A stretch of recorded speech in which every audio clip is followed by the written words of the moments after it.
I'm going to call the Camarillo City Council, the Cam San District, and the Camarillo Library Board to order, please. And I'm going to ask the city clerk if you would be so kind as to do a roll call. Sure.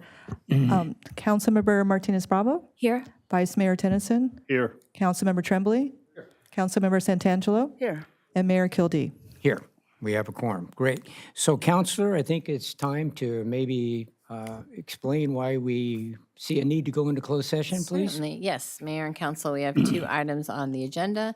One for existing litigation for the OPV coalition matter, as described on the agenda. And the second item is a conference with legal counsel anticipated litigation pursuant to Government Code Section 54956.9D2. And if there's any reportable action, I'll make that report. Okay, thank you. So with that, we are going to recess into closed session, and we'll be back around 5 o'clock.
All right, I'm going to reconvene the Camarillo City Council meeting, the Camarillo Sanitary District meeting, and the Camarillo Library District meeting to order again. And I am going to ask the city clerk for a roll call, please.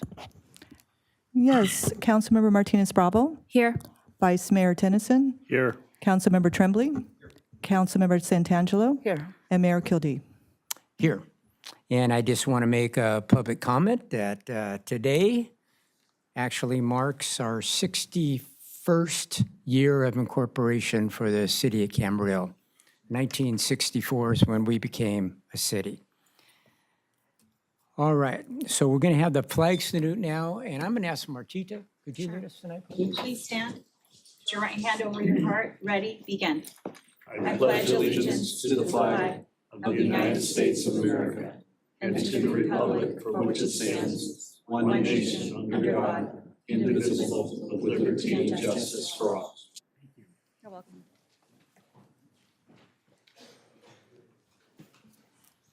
Okay, we've got the approval of the agenda. If no issues, I will approve it as submitted. And this is a time for general public comments, and typically there are comments on a non-agenda item. So if there are individuals that would like to speak on public comment, this is your time. And I'm going to ask Madam Clerk, do we have any folks that would like to speak? Yes, we do. We have 4 people that like to speak. I'm just going to briefly go over how the process is going to work. I'm going to call your name up to speak, and I'll mention who will be the next person in line so you can get ready.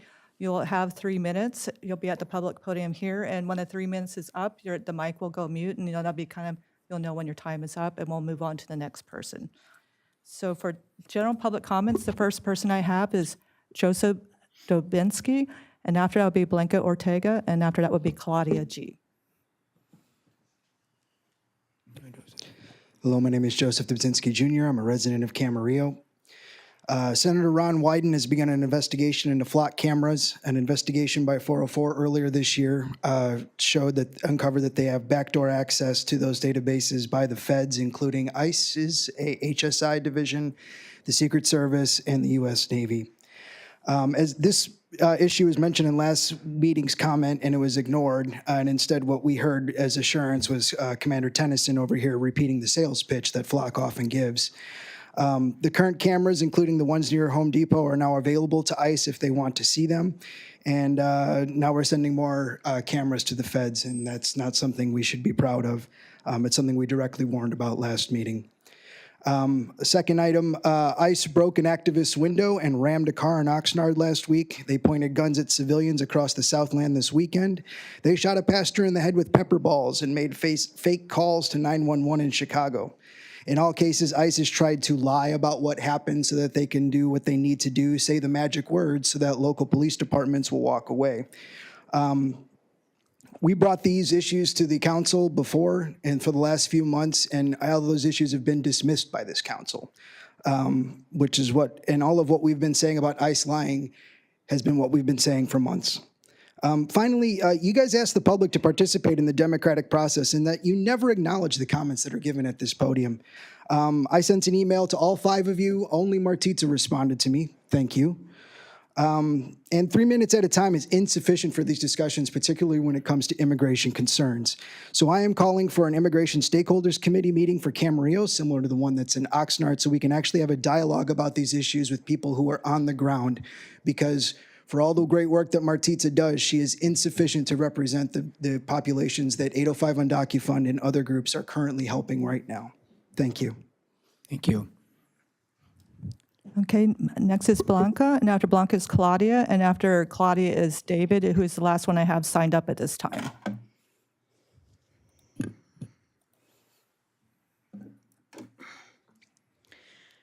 Terrible things are happening outside. At any time of night and day, poor, helpless people are being dragged out of their homes. Families are torn apart. Men, women, and children are being separated. Children come home from school to find their parents have disappeared. These words were written by Anne Frank, and sadly, this is the part of her diary we are living today. Right now, in communities across our country and here in our own backyard, families are terrified. People are being detained, separated, and deported without due process, and history is watching. Your grandchildren, and your great-grandchildren will one day be taught about this time, and they will know that their relative was a sitting member of this city council during one of the most difficult and defining moments in our nation's history. The question is, how will your story be told? All across this country, other city councils and mayors are showing leadership and courage. Cities like San Francisco and Chicago passing ordinances that prohibit local resources from being used to assist ICE. Cook County and other counties have refused to honor ICE detainer requests without judicial warrants, protecting local taxpayers and upholding the Constitution. Los Angeles, San Francisco, Chicago have created immigrant legal defense funds to ensure everyone has fair representation. Cities like Glendale have ended detention contracts with ICE altogether. Others have taken bold steps to make public buildings like schools, parks, libraries, ICE-free zones, ensuring families feel safe, accessing basic services. These are not radical ideas. These are acts of compassion, courage, and good governance, rooted in public safety, in community trust, and in human decency. I ask you, what kind of story do you want your legacy to tell? Will it be one of silence and fear, or one of leadership and humanity? History is being written right now, and each of you holds the pens.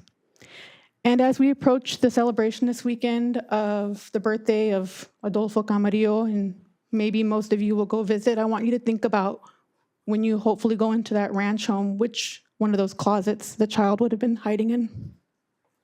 Thank you. Okay, Claudia, and after Claudia will be David Gilbertson, which is the last person I have signed up.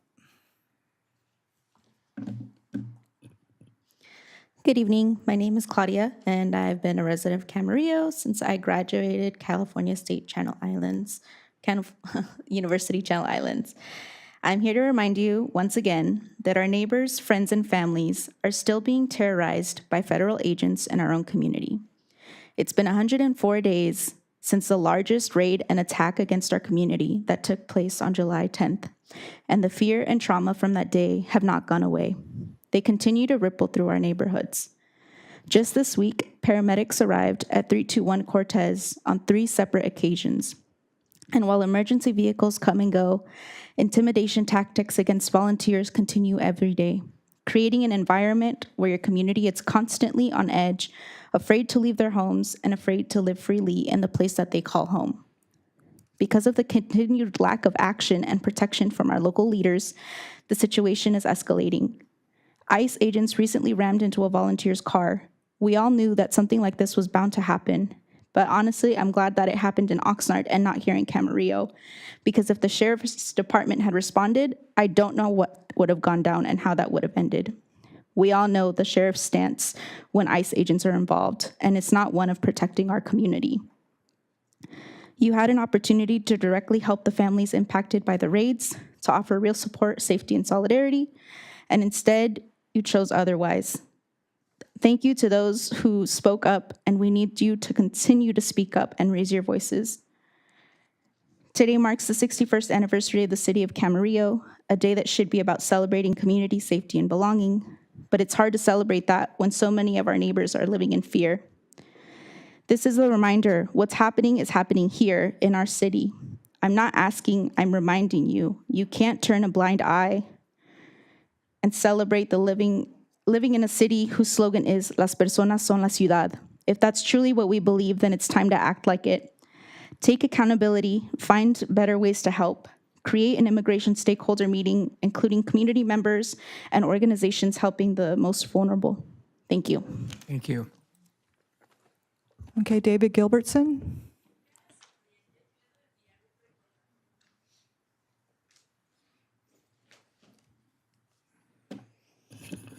Good evening, Mayor, City Council members. Thank you for your public service. I also want to thank you, all of you, for your decision to authorize $70,000 in funding to support Food Share. It's desperately needed. Also, the Ventura County Community Foundation provides extremely valuable resources to our community. I hope we'll find a way to continue to support them. So we gave a pledge of allegiance with liberty and justice for all. Given the actions of the federal government, we have to ask ourselves, what are we doing to live out this pledge? The reckless and cruel actions of ICE officers jeopardizes public safety and is absolutely unacceptable. If you're paying attention, as we should be, reports of masked ICE officers' actions should be cause for serious alarm. We just heard the previous speakers give examples of ICE actions that are threatening our neighbors. Those actions of the ICE officers make our city's police efforts more difficult. Transparency is critical to building trust. This is stated in our Ventura County Sheriff's 7 pillars. Trust is at the core of the collective success at making and keeping communities safe. So here we are.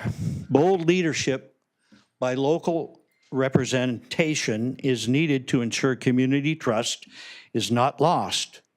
Doing nothing is not an option. Camarillo City Council should meet with representatives from Thousand Oaks, Moore Park City Councils to ensure the contract for police services with the Ventura County Sheriff's Office has measurable outcomes focused on building trust and protecting our community's public safety, as well as the integrity of those who wear the uniform.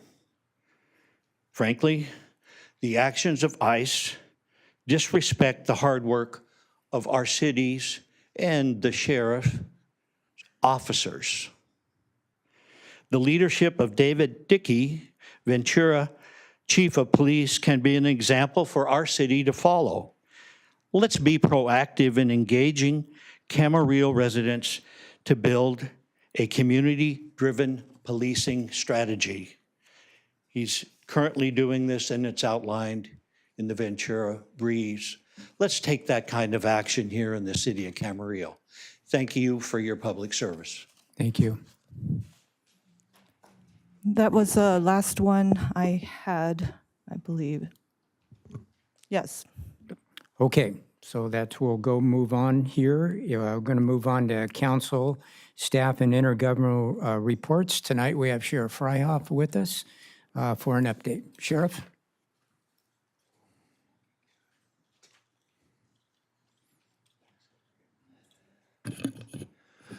Good evening, Mayor, Council, community members, Chief. Obviously, I listened to the comments that were made regarding ICE, and what I don't disagree with the last gentleman that said that what ICE is doing is making it incredibly difficult for us to do our job in the way that we've always done it. We are a police agency that is really engaged with our community, and when we have groups including immigration enforcement coming into our communities without any ability to control what they're doing, it does create challenges and harm with the relationship that we have with our community.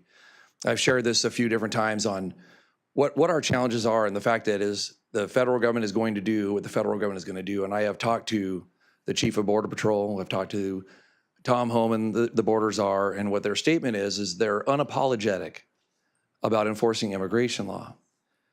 But I told them, I said, that doesn't mean they have to be poor at it. I said, we spend a lot of time trying to build community within the communities that we serve. And our federal partners are not building community.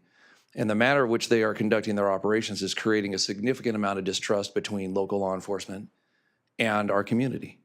I told them, I said, a lot of people don't know the difference between what the federal agents are doing and what we are doing.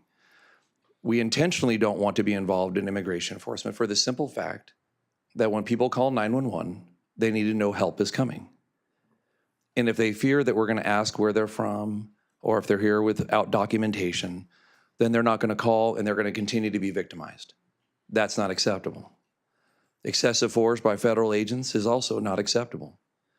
Much like our own agency, we have policies on use of force. We have policy on ramming vehicles, legal intervention, and when that can be used. And I'm guessing that the federal government has a similar policy. And if those policies are being broken or the laws are being broken, then they need to contact the federal agency so they can investigate it appropriately and take appropriate action. Now, I mentioned at the Truth Act Forum about my willingness to cooperate with immigration on folks that are in our custody that are convicted or held to answer on serious and violent crimes. And that's and where it says the sheriff may, not the sheriff shall. When it says voluntary cooperation, that is true. That is a voluntary cooperation where I'm not legally obligated to cooperate with ICE in that. But when I've talked to our local ICE office, and I did this 3 years ago, I said, what happens if I don't communicate with immigration? And they made it very clear. They said, we'll just go into the community and get them, and we'll take anybody else we can with them. And we're seeing that happen now. So to the benefit of our community and for public safety for all of us, those who are in our custody that are serious and violent felons, I coordinate and give the date of release to immigration authorities. If they show up, we release them to immigration. If they don't show up, then we let the person go. We're not entitled to hold them beyond that time. We don't respond to detainers like we used to do many years ago. Senate Bill 54, which passed in 2017, prohibited us from accepting a detainer which is not signed by a judge. We do accept judicial warrants that are signed by a judge. We treat that like any other federal criminal warrant, whether it be bank robbery or being a previously deported felon, whatever the case may be. But if it's a felony signed by a federal judge, then we will honor the felony warrant. The only other time that we get called is when there's been either threats to ICE agents or attacks on ICE agents, or in this case in Oxnard recently, they called the Oxnard Police Department because a person who was following around ICE was then, his vehicle was rammed.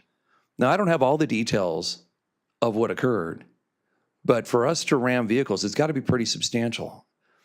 That's a pretty significant use of force. And I don't know, like I said, I don't know who called Oxnard for them to show up, but they showed up to help establish calm and keep the peace, which is what we would do as well. If the federal government decides to make an arrest, then that's on them to do if they believe that there's probable cause. If it's proven to be probable cause and their attorneys can prove it beyond a reasonable doubt, then I suspect that they'll move forward with it. But if not, those are the challenges that we have with our federal partners, and the way they conduct themselves, it needs to be challenged with the federal government. We've not had any immigration reform in this country in well over 40 years. And we have 4 legislators that represent Ventura County federally, and that's Julia Brownlee, Salud Carbajal, Schiff, and Padilla.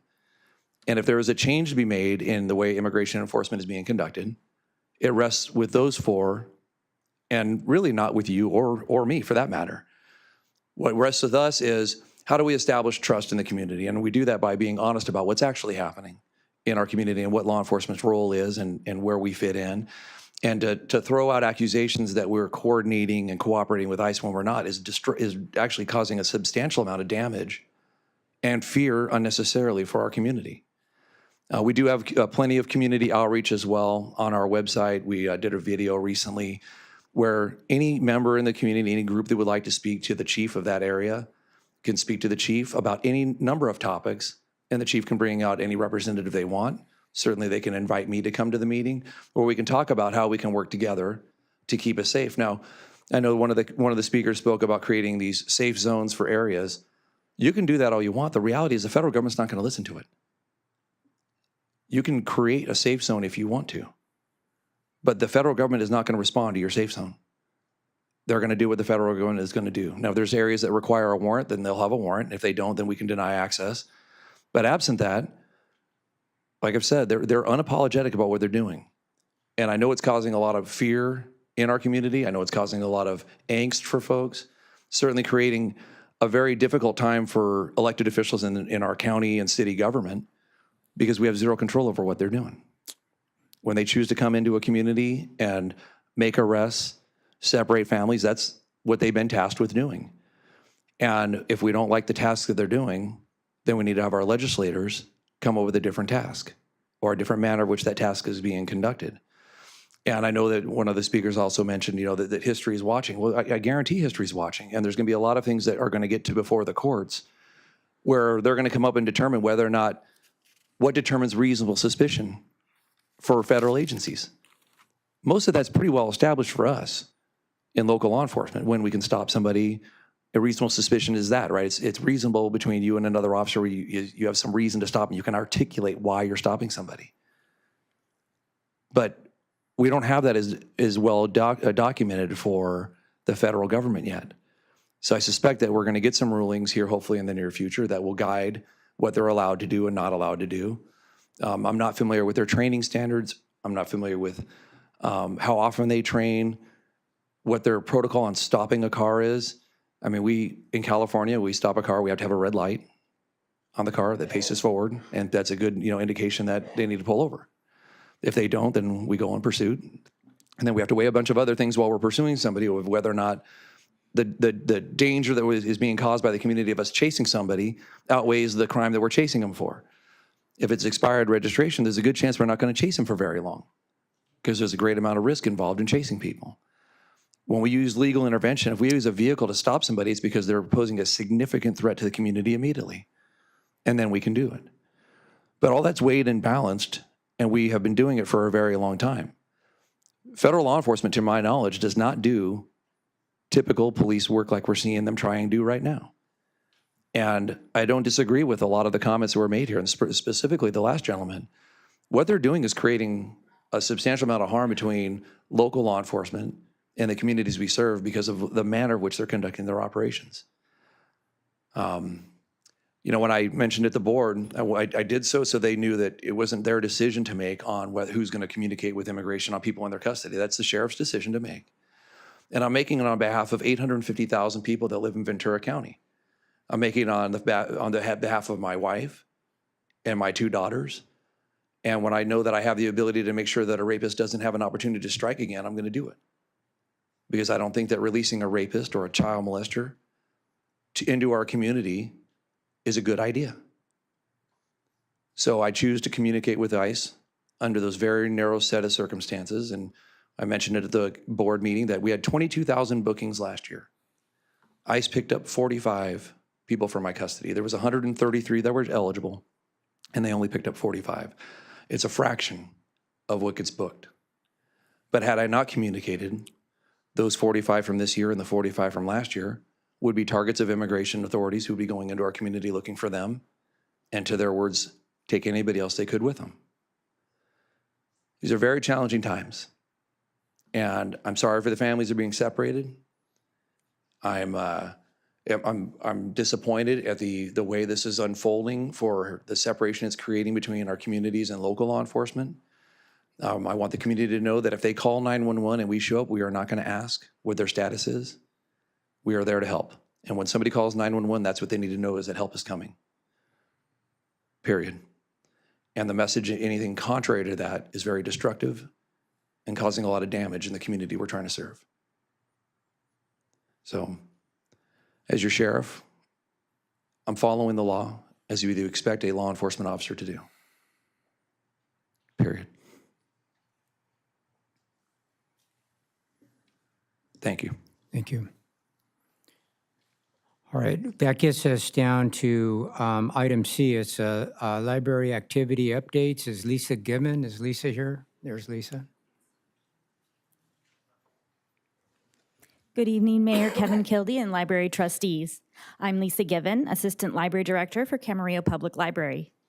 National Hispanic Heritage Month is observed from September 15th through October 15th and recognizes the contributions and influence of Hispanic culture. The library kicked off Hispanic Heritage Month with a traditional folklorico performance that took place in the community room. 80 of our patrons attended this event. In addition, children were able to participate in weekly Hispanic Heritage Month crafts, including a papel picado, sugar skull, paper marigolds, and an ofrenda frame. Over 100 kids have attended each week. In addition, the library is proud to have a Dia de los Muertos community ofrenda, which is in our lobby until November 1st. Dia de los Muertos, or Day of the Dead, is a celebration to remember family and friends who have passed away. Anyone is welcome to bring a copy of a picture of their loved one to the second floor reference desk if you would like to have their picture in our community ofrenda. These activities play a role in supporting the City of Camarillo's strategic plan by providing opportunities to foster an inclusive and accessible environment for all. This concludes my presentation, and I'm happy to address any questions. Any questions from my colleagues? Keep up the good work. I know it's Thank a you. tremendous library. It definitely and, is. Great programs, and I know they're well received by a whole bunch of people from a lot of different walks of life there. So appreciate you being here tonight. Thank you. All right. That is going to get us down to the council comments tonight. And I'm going to ask, would anybody like to start us off tonight here? Ms. Tremblay, would you like to start off? Thanks, Mr. Mayor. For meetings attended from October 8 and 9, I attended the League of California Cities Conference in Long Beach. On October 10, I had 2 committee meetings for MetroLink, the Executive Committee and the Audit and Finance Committee. On October 13, the Fox Canyon GMA's Fiscal Committee meeting. On October 16, the VCOG dinner in Moore Park. On October 20, a finance work group for the California Association of Sanitation Agencies. On October 21 with the mayor, the Utilities Committee.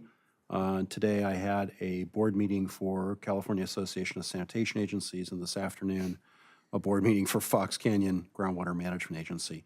With respect to the league conference, I attended presentations on wireless facilities permitting and developments in municipal finance law.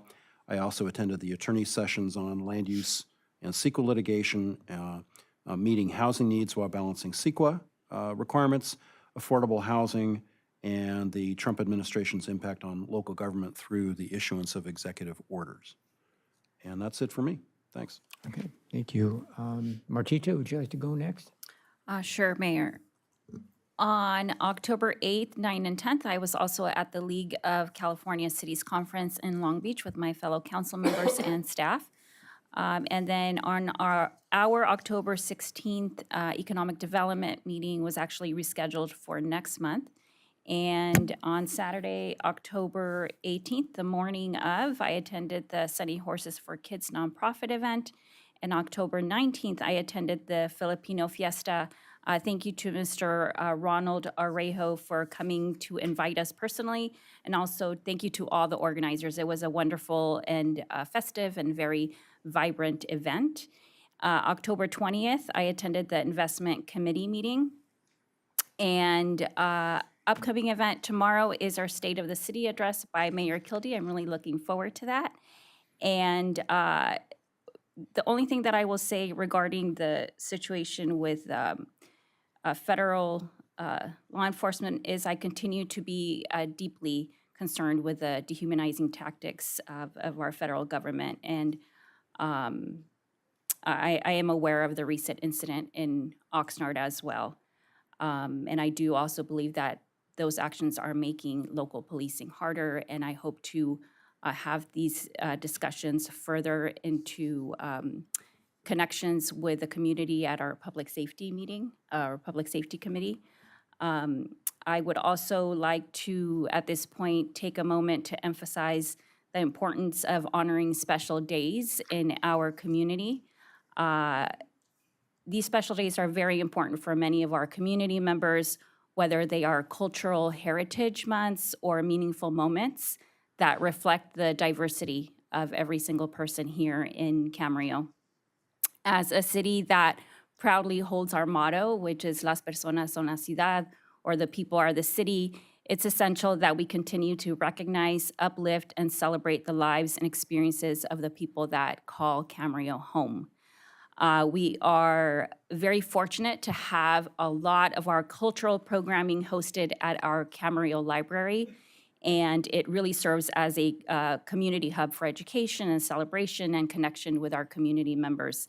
I'm also extremely thankful to the nonprofit sector, which many of whom we fund, that organize these many special events for our community members year-round. As mentioned, on October 19th, I attended the Filipino American Fiesta. And this October, there are multiple celebrations this October, but this October we recognize Filipino American History Month, honoring the deep and enduring contributions of Filipino Americans to our country and to our city. From the first recorded landing in California in 1587 to the vibrant community we're proud to have here in this city. To the many Filipino families that I grew up with and that I even shared my parish with, many times seeing them as our primos or as our cousins within the Latino community. Filipino Americans have helped shape this country's history and culture and progress. We celebrate their resilience, leadership, and rich heritage, and we encourage all residents to take this month to learn more and honor the impact of Filipino Americans in our community and beyond. And as I mentioned, I was honored to attend a fiesta at the Ag Museum this Sunday. And then Diwali is another one of those celebrations that is ongoing now. Thank you to my neighbors who shared their delicious treats in celebration of Diwali. As we recognize Diwali, the Festival of Lights, we honor the celebration that holds deep significance for many in our community. This is a celebration that's observed by Hindus, Jains, Sikhs, and some Buddhists. It symbolizes the triumph of light over darkness. And then October 13th, we also celebrated Indigenous Peoples Day to honor the cultures and histories of Native American people of this land. Today, we respectfully acknowledge that the land that we gather today for our council meeting in what is known as Camarillo is the unceded traditional territory of the Chumash people. The Chumash have stewarded this land for thousands of years, and they continue to maintain deep cultural, spiritual, and historical ties to the region.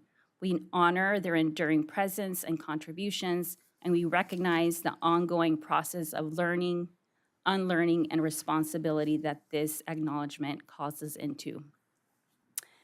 And as mentioned also by our library staff, this is also a time in celebrating Latino Heritage Month. As a proud Latina and member of this council, it's an honor to also recognize that many also celebrate this month here in Camarillo from September 15th to October 15th, so I guess we get half of each month. From our roots across Latin America to our deep contributions in every corner of this country, Latinos have helped to shape the story and the history of the United States. And right here in Camarillo, we see that impact every day within our families and the businesses, local businesses, our schools, and our neighborhoods. This year, I know it has been more challenging to celebrate, and I can say that personally with my family as well. We've seen some troubling rhetoric from this administration and harmful decisions, including a recent Supreme Court order ruling that opens the door to racial profiling, and that deeply affects our Latino community. I believe that these actions are extremely painful, and it's a reminder that the fight for human dignity is far from over. This month, community members may also be celebrating National Polish Month, German American Month, Italian American Month, and so I encourage every single person to take the time to learn, connect, and uplift voices from those who are different than us, and not just during a celebratory month, but throughout the year and year-round. And from October 19th to the 25th, so this is ongoing now, we also recognize Indivisible Disabilities Awareness Week. It's a campaign dedicated to raising awareness and fostering understanding of disabilities that are not immediately visible. This week reminds us of the importance of empathy, inclusion, and support for all members of our community, including those with invisible or less apparent disabilities. So I hope that we can work together to create a more accessible and compassionate city for everyone. In closing, this month is also National Domestic Violence Awareness Month, which serves to highlight and honor survivors of domestic violence and intimate partner violence, and to raise a collective awareness of this pervasive and extremely painful and traumatic issue. Just a little bit of stats. In the United States, there are more than 10 million people who are physically abused by an intimate partner annually. About 1 in 4 women and 1 in 7 men have experienced severe physical violence by an intimate partner at some point in their lives. Intimate partner violence is involved in roughly 1 in 5 homicide cases. Nearly half of Americans say that they personally know someone who has experienced domestic violence, yet about half of these incidents are never reported to law enforcement. In 2016, almost 10 years ago, this harsh impact of domestic violence in the city of Camarillo became tragically clear when 2 murder-suicides occurred within a 2-week span. Both were linked to domestic violence. While Ventura County is considered and is cited as the safest, largest county in California, this underscores a critical reality that even in communities with low homicide rates, lethal consequences of intimate partner and domestic violence are real and persistent and deeply impactful. While these 2 tragedies occurred almost 10 years ago, their impact continues to play on and remains to be felt by all of those who knew the victims and by their families.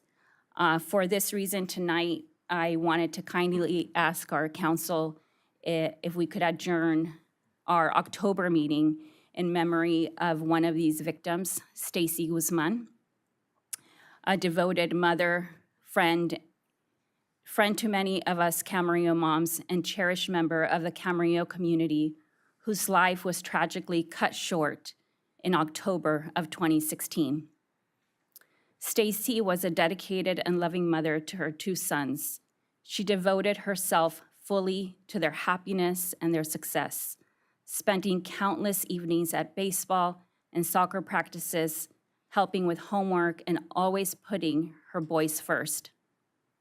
Committed to personal growth and education, Stacy earned her bachelor's degree in finance and continuously sought to better herself both personally and professionally. Her determination and perseverance inspired those around her. Stacy's heart was as generous as it was strong. Fluent in Spanish, she spent years ministering to people in Mexico, driven by her deep love for the culture and language. Her compassion and service reflected her beliefs in kindness, community, and faith. Stacy's passing was a tremendous loss to her boys and her family and to all who had the privilege of knowing her. Her memory continues to live on through her children, her acts of service, and the love that she shared with so many in our community. I also have a message to share on behalf of a loved one of hers who is the primary caretaker of her children.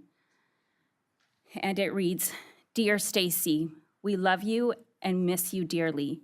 You are a caring, loving, and wonderful mother, daughter, sister, aunt, and friend. Tragically, you fell victim to someone who was meant to love, protect, and support you. But instead, he failed you, and you paid the ultimate price with your life. When you earned your angel wings, your beautiful boys were only 6 and 8 years old.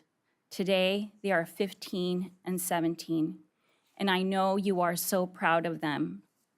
Your boys are true sweethearts, strong, kind, and caring.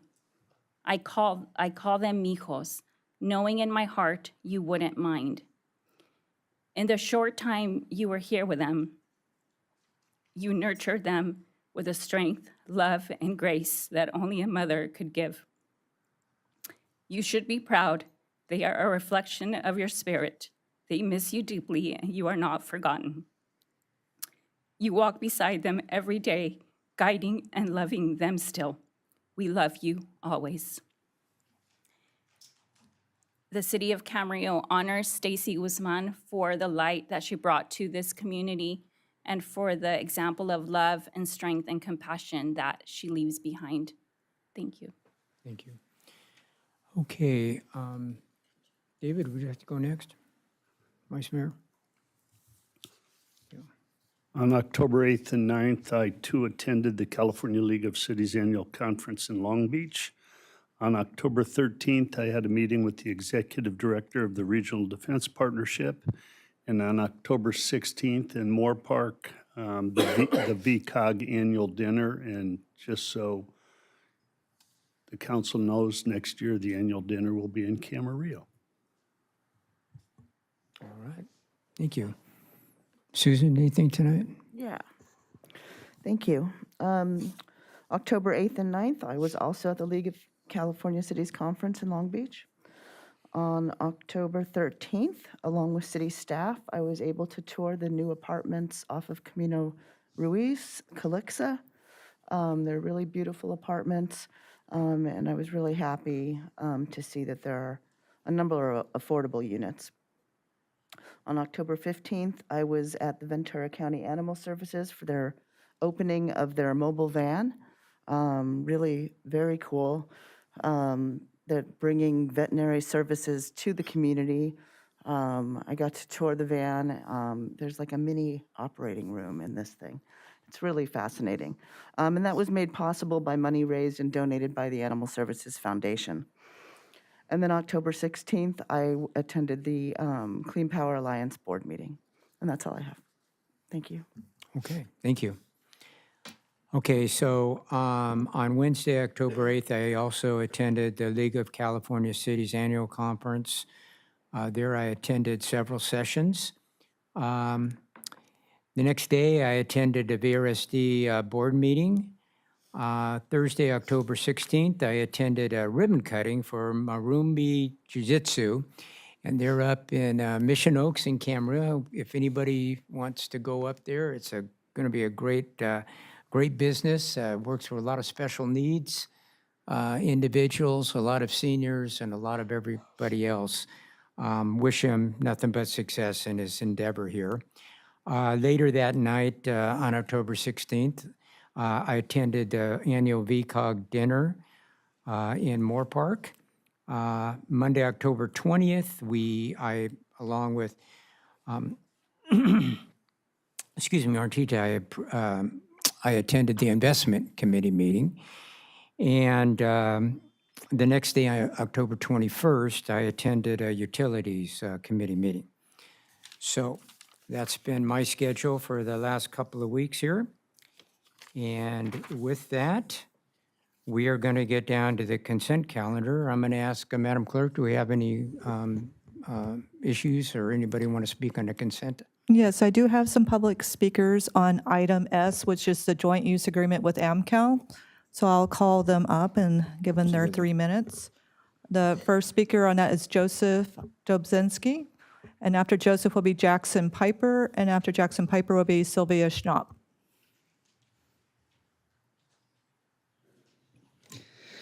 Hello, I'm Joseph Dobzinski Jr. I'm a resident of Camarillo. I do want to thank the agreement that was made to put a gate up at Somas Ranch Apartments. It'll go a long way to helping to secure that community, but it still won't be enough to stop ICE. We have documented evidence of ICE just following people into those communities, any sort of gated communities, particularly apartment complexes, to grab whoever they want. And despite what police hope here, ICE lies about having warrants to get on places. We've caught them there 3 times, a third time just this last week. The second reason it's not going to protect that community, just a gate alone, is because the management that AmCal has chosen to use at Somas Ranch Apartments actually doesn't believe ICE has tried to be there. The current property manager there dismissed our concerns about the presence of ICE, dismissed the videos we showed them of actual ICE vehicles being there, and has been harassing the residents who have called in our groups to do community patrols there, even pulling surprise inspections out of nowhere right now. When I called the account manager for the management group that does that, he was very rude to me, also dismissive of our concerns, said the videos don't prove anything, and then sent me a fake email to follow up so I could send more information so that they could understand where we were coming from. The third reason won't happen is because the Ventura County Sheriff's Office can't or won't protect that community from ICE. It doesn't matter which way it is, but the fact that we have to have community patrols there to make sure that ICE is being on the level with everything is a huge benefit to that community if they would allow us to be there. And it's a huge way that we can actually protect public safety as opposed to just going on with the status quo. It's also just a bad business decision and a waste of the investment that's been put into the SRA community. All that money and effort and time going in there, and if there's one raid that goes in there, all of it's to waste for most of those farm workers that work there and live there. I can't express enough that the community wants us there, despite what's being told by the management to AmCal and to other members of the public. I have over 100 people at Somas Ranch Apartments who actually refer to me as Tio Joseph. Because we have brought in so many resources and needs, and we have been doing the community patrolling that the VCSO can't or won't.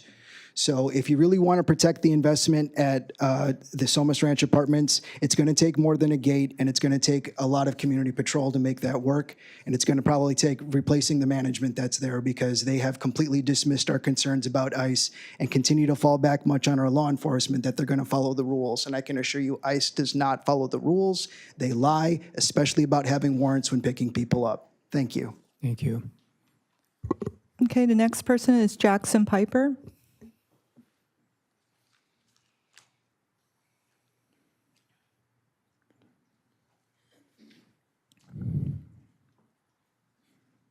Good evening. My name is Jackson Piper. I am a resident of Thousand Oaks, but I am here as a founding member of the Ventura County YIMBY Housing Activist Group. I can't speak to the security concerns with ICE at the facility because I wasn't really focused on that. Looking at this agenda item, I definitely think the residents there should be, safe and be able to live without fear of being raided by ICE. But in terms of this agenda item, my concern is that this is sort of the final piece of a very long, ongoing project to create this facility, this apartment complex that is specifically for farm workers and their families. And I can remember in 2021, 2022, commenting at the Ventura County Board of Supervisors about this project. It was being proposed, and thinking this is a great example of housing for lower income families that desperately need housing in Ventura County, and we need more of this. And so my concern is that we need to be able to point to this and say, this is a successful project. This is a great part of our community. Please do more of this in Camarillo. Please do more of this in Oxnard and in Santa Paula, anywhere around our communities that needs low-income housing, which is basically everywhere in Ventura County. We are not a affordable place to live. And I want to see this last piece successfully completed for this project and have, the agreement that has been worked on for, from what I understand, months, signed off on so that this last piece can go forward. So I'm asking this city council for this agenda item to just approve what has been agreed upon, what the recommendations are from staff in this agenda item. And I'll leave it at that. Thank you very much. Thank you. Okay, Sylvia Schnapp, and after Sylvia is Bev Dransfeld, and that's the last person I have signed up for this one.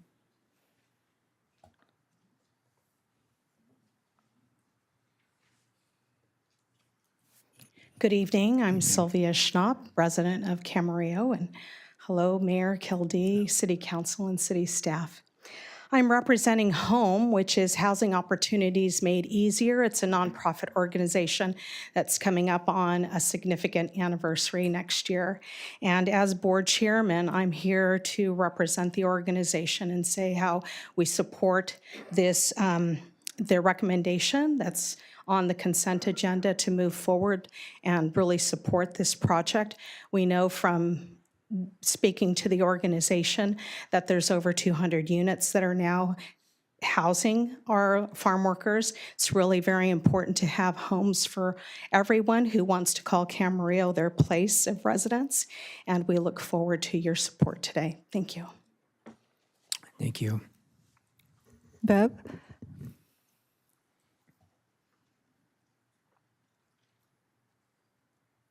Hi, good evening, council members, Mayor Kildee. I just wanted to say thank you so much for putting this item under consent for Somas Ranch Apartments. I know Councilmember Martinez Bravo has been working very hard on this, and other council members, and just stressing the importance of helping this community.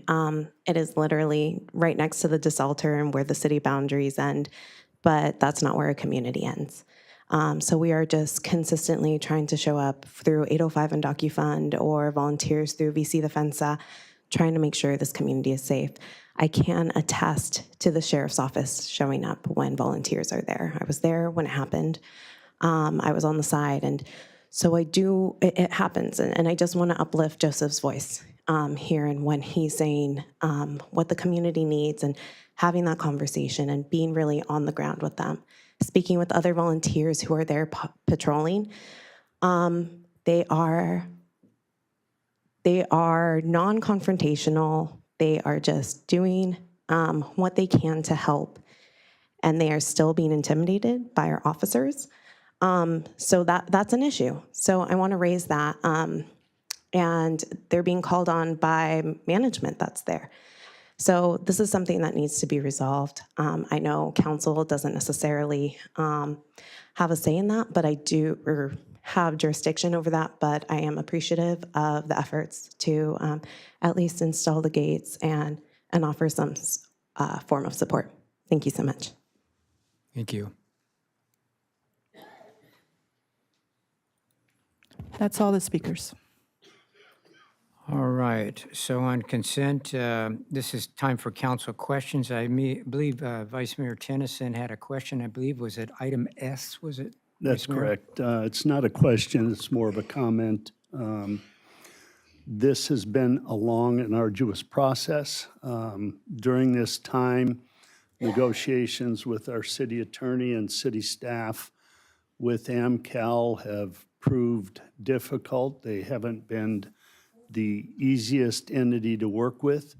But about 2 months ago, at the behest and request of council members, Supervisor Jeff Gorell, Greg I'm going to say your name wrong, Greg, I apologize, from County Public Works, an attorney from County Counsel's office, along with our city attorney, Mayor Kildee, myself, the city manager, and our Public Works Director had a very lengthy meeting.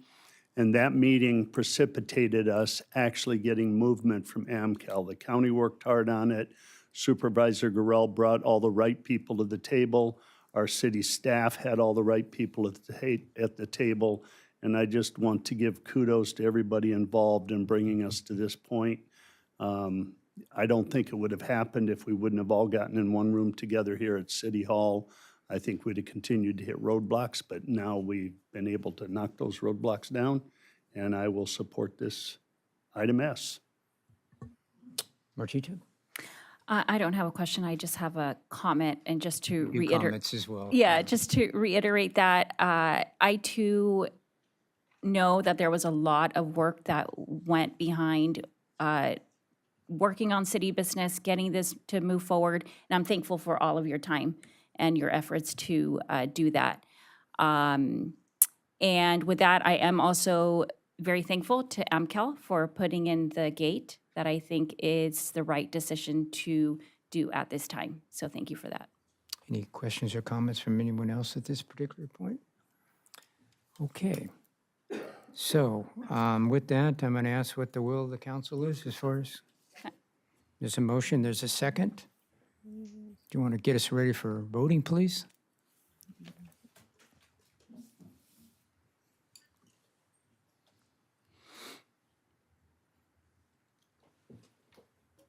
There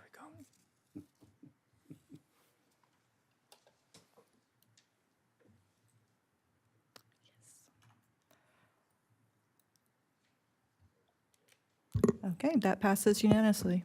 Okay, thank you, everyone. I want to thank everybody on the council and the public for their hard work, especially on item S here. All right. So that's going to get us down to the public hearing, and it's item B, an ordinance adopting the building codes and references and setting a public hearing on the adoption of such an ordinance for November 12th, 2025. And I'm going to ask there's Tom there, if you could proceed. Thank you. Thank you, Tom. So every 3 years, the model building codes are updated, and the California Health and Safety Code requires jurisdictions to enforce the latest additions of various building standards. Before these codes take effect on January 1st, local jurisdictions need to re-adopt their amendments or their current amendments go away. For you is an introduction of an ordinance for the adoption of the California Building Standards Code with the city's local amendments. These amendments include pool fencing, foundation and grading requirements, and water-saving measures, to list a few. With the approval of Assembly Bill 130, the state of California has prohibited cities from considering, approving, or adopting any proposed building standards that affect residential units unless certain conditions are met. This is in effect from October 1st, 2025 to June 1st, 2031. Therefore, there are no new proposed code amendments from the last code cycle. The recommendation before you, City Council, is on the screen, consistent with the agenda report, and staff is available for questions. Any questions of Tom tonight? So Tom, just one quick question. How often are these updated, and is this the update that we're considering tonight somewhat contiguous to what's been done in previous years? Correct. So we're carrying forward our adoptions. This happens once every 3 years. Our codes are adopted every 3 years. Okay, thank you. Any other questions? All right, so this is an open public hearing. I'm going to open the public hearing. And Madam Clerk, do we have any comments on this particular item? Not on this item. Okay. So with that, I'm going to close the public hearing, and I'll ask for a council discussion and/or direction at this particular time. Move the item. Second. There is a motion and a second, and we'll get ready for the vote.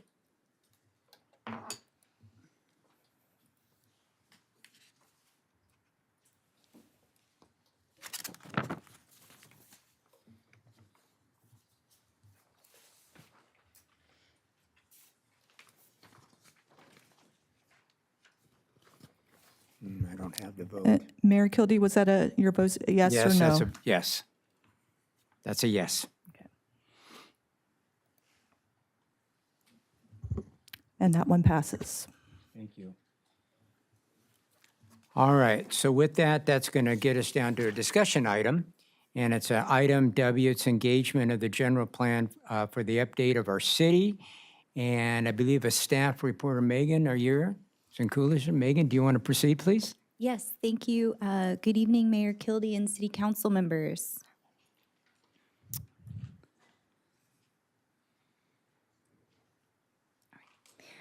We are very excited that the general plan update is underway.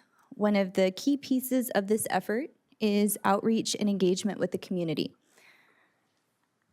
Our consultant has prepared an engagement plan that is robust and will ensure that the community has ample opportunities to give input throughout the process. The plan contains a menu of outreach strategies and tools that are intended to engage a broad and diverse range of stakeholders. Please keep in mind that this plan is a flexible framework, and the strategies outlined are not exhaustive or prescriptive. They may be adjusted or supplemented as things move forward to respond to emerging needs, community feedback, and opportunities for deeper engagement.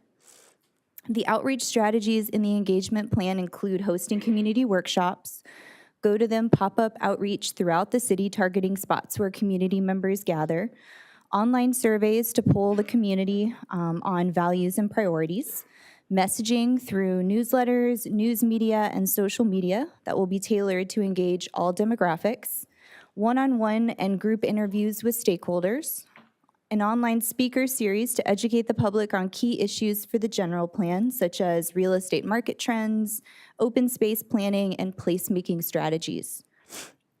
A dedicated website for the update that will be linked to the city's website that will have project branding and ongoing communication with the public on project status, upcoming engagement opportunities, and draft documents as they become available. Technical advisory groups made up of city department staff and local agencies to provide expert input on infrastructure, planning, and environmental elements, which will ensure feasibility and alignment with city goals. And the formation of a general plan advisory committee to serve as ambassadors for the project in the community and ensure that a broad cross-section of perspectives and opinions are considered and incorporated into the update. I'd like to take a couple of minutes to walk you through the mechanics of the General Plan Advisory Committee. So the committee is sized to represent a variety of voices and perspectives, but also allow for meaningful, constructive discussions. The committee will have 15 members representing different interests in the community. We want to ensure that we have representation for the business, development, arts, environmental sustainability, and health and wellness communities, as well as representatives from Leisure Village, the local student population, and Visit Camarillo.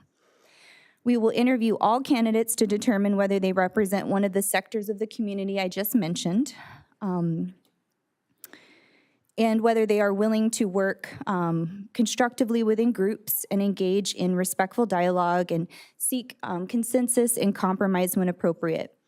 In order to be as transparent as possible, staff intend to publicly notice all meetings of the General Plan Advisory Committee, and members of the public will be welcome to attend. Also, agendas and meeting notes from each meeting will be published on the General Plan Update website. We anticipate the GPAC will meet up to 8 times. Pages 5 to 6 of the engagement plan that is attached to your staff report details the times and content of these meetings. Staff will seek input from the GPAC on key priorities and issues, outreach strategies, and draft documents. I want to note that the GPAC is only one of a multitude of ways that the public can participate in the general plan update. People will also be able to attend workshops or pop-up outreach events, participate in online surveys, and visit the project website, which will feature interactive engagement tools. Lastly, I want to give you a sense of the overall timeline for this effort and the times that we will be coming back to you to check in. We are pushing for this project to be completed in approximately 2 years. This is what you have before you today is kind of a high-level timeline. There will be more meetings, but these are the main checkpoints.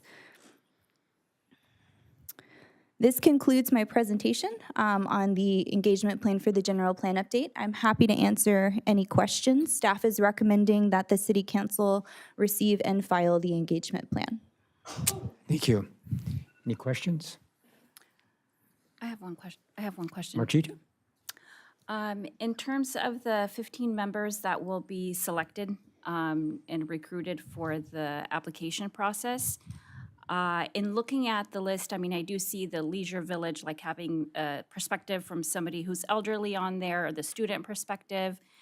So I think those are great. What I don't see, and maybe I know that they can be mixed in with the others, but I do think it's important to focus on getting the input from mothers and fathers from a family, like from that perspective. And so that's one suggestion that I have. And then the other is more of a question. Will any of these be in any other language other than English? That's a great question. Thank you. So we are trying to do as much outreach as possible, like in both, we're planning to offer outreach materials in both Spanish and English. The composition of the GPAC will inform what type of, if we need to have some translation services available at those meetings. So, but that's definitely something that we are looking at. We're kind of still in the process of working on the selection process, and once we receive applications, we'll kind of have a better idea of the final composition of the group. Mm-hmm. Okay. Yes. Thank you. All right. Any other questions from Megan tonight? Madam Clerk, any public comments on this? No public comments? Okay, so I'll ask for any council discussion. It is a receive and file. We do not have to vote on it. Any comments or anything? I'll say I've been through several of these here. It's very important to do this, and it's very meaningful. So with that, I'll ask for if somebody would like to make a motion to receive and file, or any other comments? Do we need a motion? You don't, Not required to have a motion. Okay, there's a motion to second receive and file. So with that, this will be received and filed. With that, we've been going on for a while here. The mayor's going to call a 15-minute recess, and we'll be back in 15 minutes.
All right, everybody, we're going to reconvene the city council meeting, and it gets us down to item X, which is a potential interim urgency ordinance for a temporary moratorium on rent increases above 3.2% at mobile home parks in the city of Camarillo for 180 days.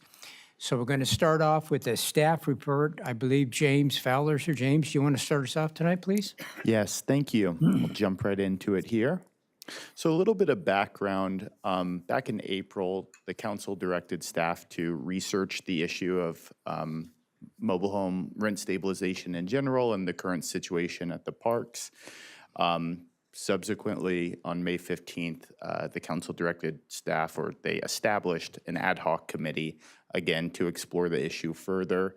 And during the intervening months, the ad hoc committee has met with residents, staff, the park owners, reviewed staff research extensively, and finally, after reviewing that research, requested an interim urgency ordinance. So this is a small piece of staff's research, but it shows the situation across the county. Blue is across the county, those mobile home parks that are under some sort of rent stabilization ordinance. Yellow is cities besides Camarillo that do not have a rent stabilization ordinance, and then red is Camarillo. So we see in that strata, and especially in the, two of the parks, they're at the very top in terms of rent, average land rent. Here, the slide, you can see it a little more clearly, just the parks with a rent stabilization ordinance in place versus the Camarillo parks. We can see that sort of disparity in rents. So the reason for a interim ordinance is primarily because while this issue continues to be explored before a permanent ordinance is considered, park owners could, not saying they would, but they could increase rents before that permanent ordinance is brought before the council. The proposed interim urgency ordinance would limit rents to a maximum of 3.2% for 6 months based on the Consumer Price Index, which is a measure of inflation. Again, it's just effective for 6 months and only applies to mobile home land rent leases. So this is not citywide rent control. Just very quickly, high-level review of Oxnard, Santa Paula, the county, Ventura City, and Thousand Oaks each have rent stabilization ordinances. The other cities either don't have mobile home parks or they don't have ordinances. Moore Park is a niche case in that they have a park, but they have a nonprofit who owns it, and so it's kind of a separate sort of arrangement there. But across the board, the stabilization ordinances, they limit rent increases on a yearly basis while making some allowances for things like capital improvements, et cetera. On the slide, you can find staff's recommendation, and that concludes my presentation. All right, council members, are there any questions of James at this particular point? All right, well, no questions, so I am going to ask City Clerk, do we have any public comments at this time that would like to speak on this agendized item? Yes, we do. Right now, I showed that we have 8 speakers.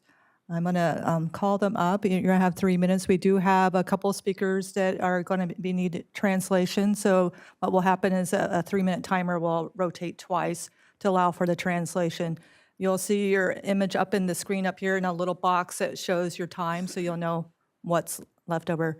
We're going to start with Suzette Marroquin. And after Suzette will be Marta Almazan and Rosalio Baez.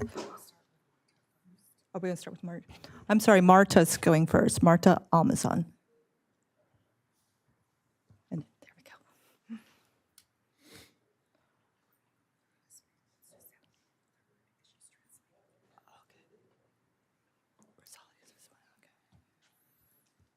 The microphone's adjustable as well. Yes. Buenas tardes a todos. Gracias por este tiempo. Good afternoon to everybody. Thanks for this You know, time. there's a second microphone over there if you want to use that and just, yeah. Translate. Thank you. Yo vivo en Camarillo, en la estación de Traila de Camarillo, y vengo a pedirles su ayuda, que nos ayuden con la renta porque estamos pagando muy caro y cada año están aumentando mucho y queremos que nos ayuden para que pongan un alto al alto precio de la renta. Her name is Marta. She lives in Lamplighter, and she's here asking for your help in stabilizing the rent in the mobile home parks because the rent is increasing a lot. I'm paraphrasing. Gracias. Thank you. Thank you. All right. And you're Suzette. Suzette. Okay, and the next person is going to be Rosalio.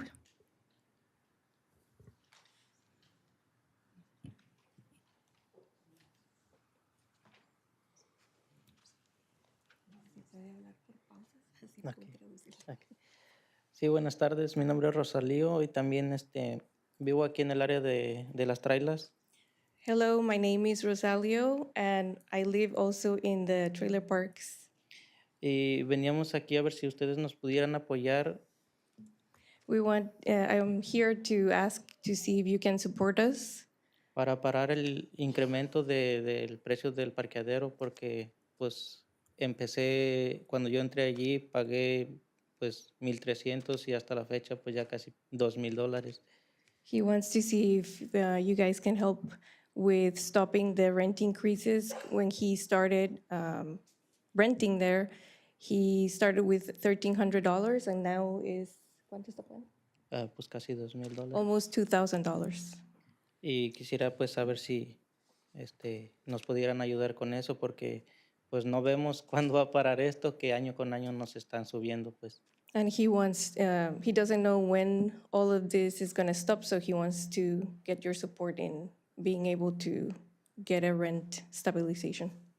Y he escuchado que en otras áreas, igual de parqueaderos de trailers también ha estado barato, pues que hasta $1,000 y eso, pero sí sabemos que es Camarillo, pues está más seguro. También nos gusta vivir aquí en Camarillo, pero pues sí nos gustaría apoyar en esa área del incremento de la renta. He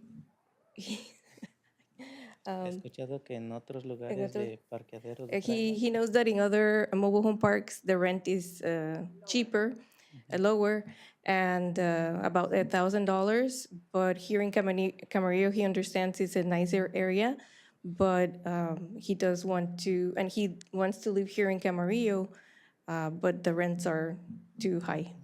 Nos gusta vivir aquí porque He seguro. He likes to live here in Camarillo because it's quiet, it's safe, and he wants to be here.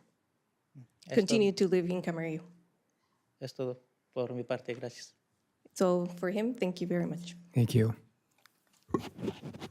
And Suzette, since you're there, you might as well take your turn. Okay.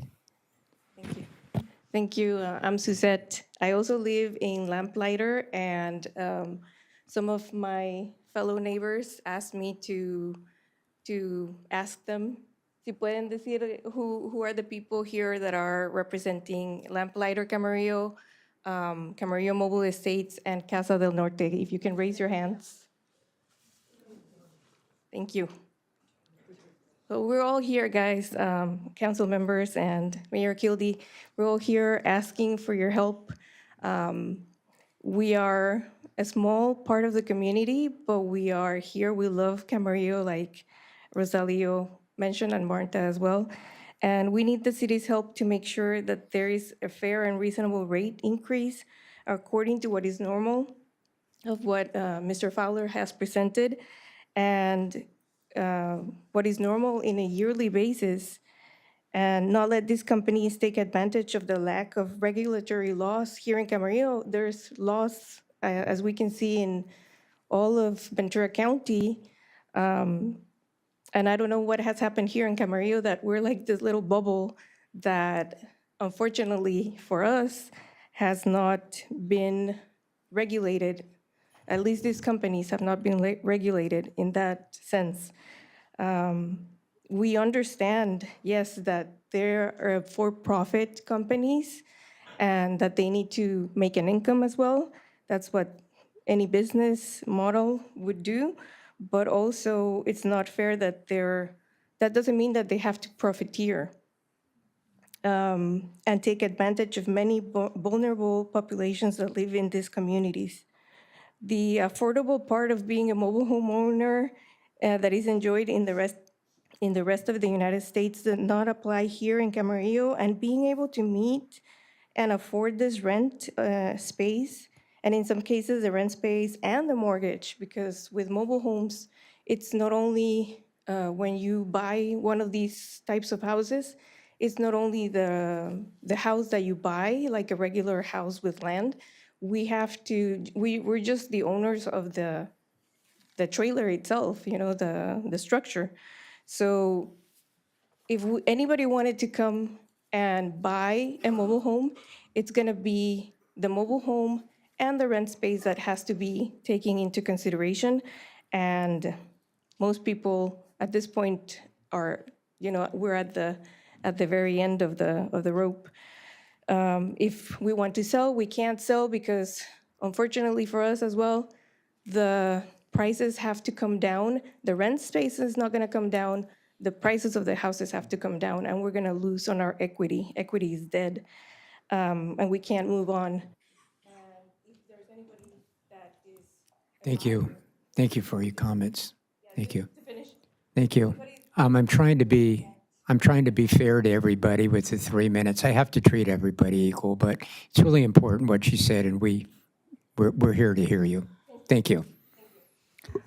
Okay, the next speakers are going to be Mike Camarillo, Terry Connell, and then Brandon Norat. So Mike, if you want to come on up.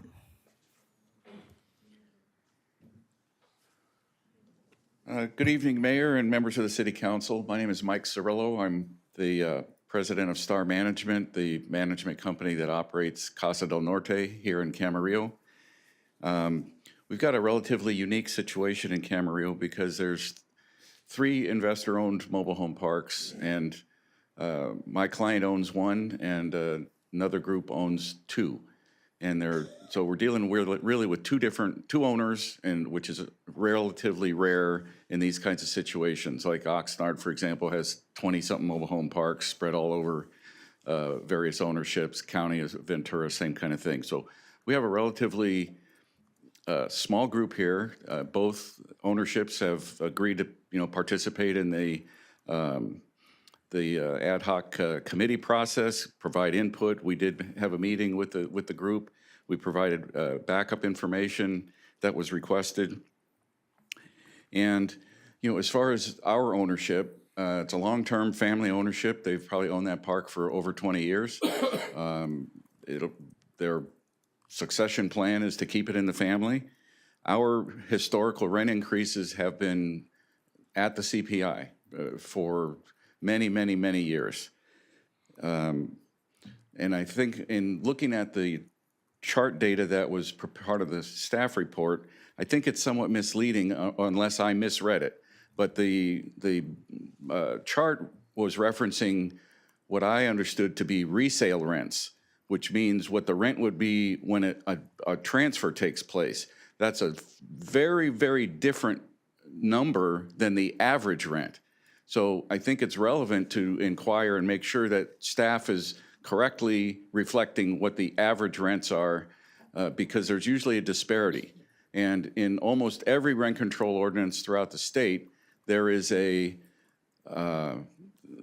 protections are afforded to the existing residents with regard to annual rent increases, and they're based on this, typically on the CPI. They also have a part that's called decontrol. When the home sells from Smith to Jones, most of the ordinances have a provision that allows for some increase in that rent at the time of sale. Oxnard, for example, has I believe it's a 80%, $80 cap once every 5 years, I believe. And so there's other formulas out there. Some ordinances have full decontrol, some have partial decontrol. But I think the data is worth revisiting to make sure that you're dealing with the correct number, because I'm not sure that that bar chart accurately reflects what the rents are. Last thing to talk about is the Thank you. I will have to hold everybody to 3 minutes. Thank you. Okay, next is Terry Connell, and after Terry will be Brandon Narat.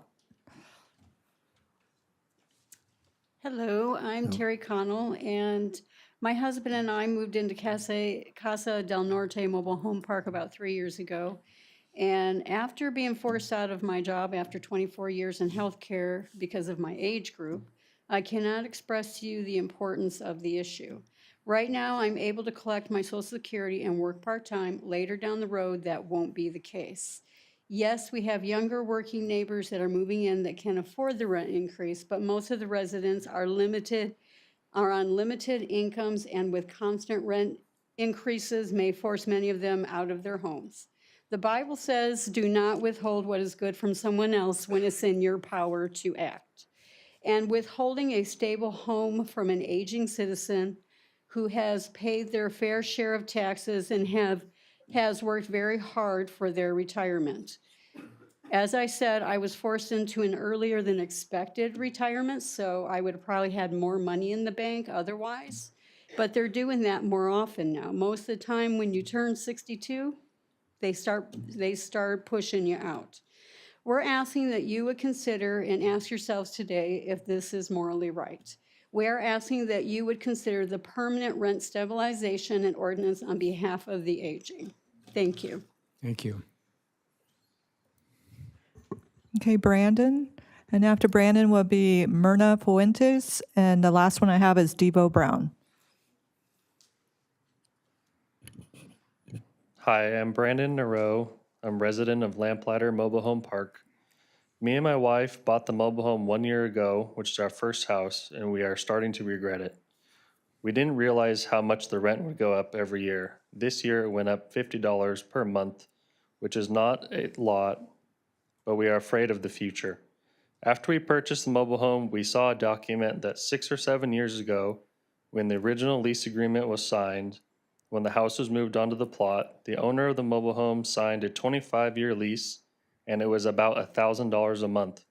And now 6 to 7 years later, it is $2,100 per month.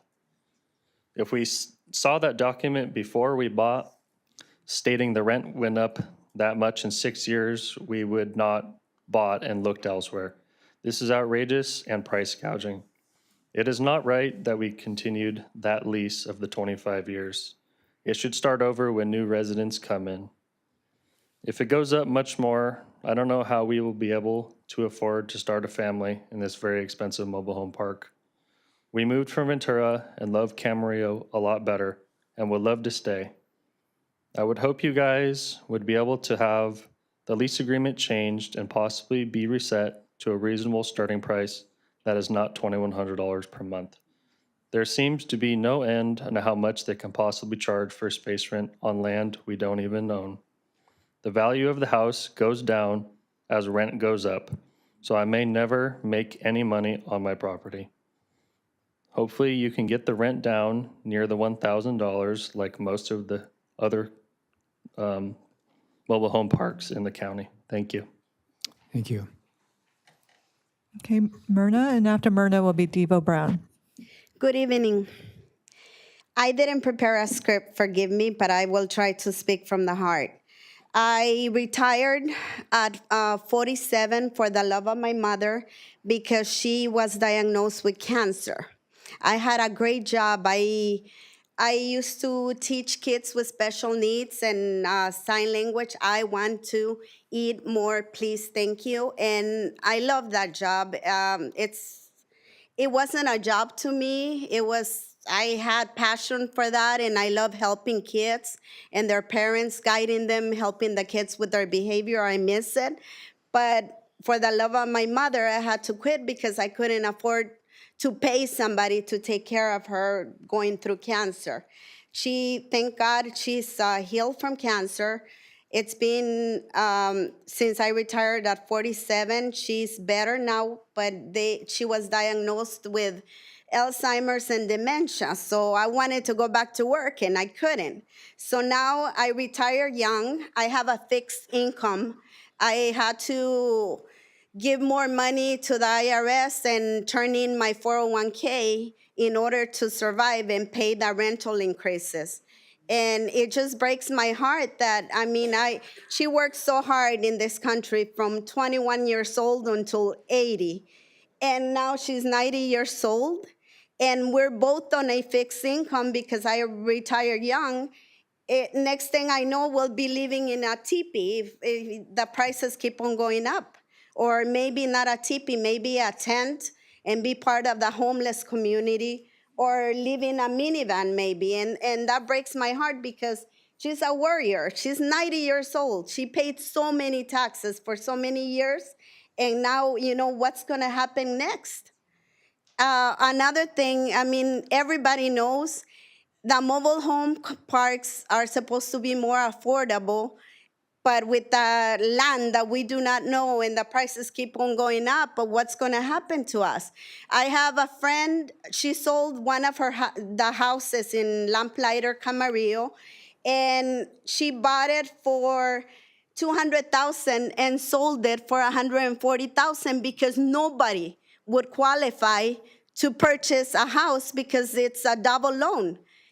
You have to make 3 times more than what you pay on rent. And everybody who's coming in is paying over $2,000 for rent alone, plus bills, plus house insurance, plus car insurance, plus food. So that means that people will not be able to eat. There's no money to eat if you have to pay car insurance, house insurance, health insurance. And not to mention, I mean, everything else, the bills, the electricity, the water. Thank you. Thank you for your comments. I appreciate it. Okay, Devo Brown, and after Devo Brown will be Lynn, I think it's Carew.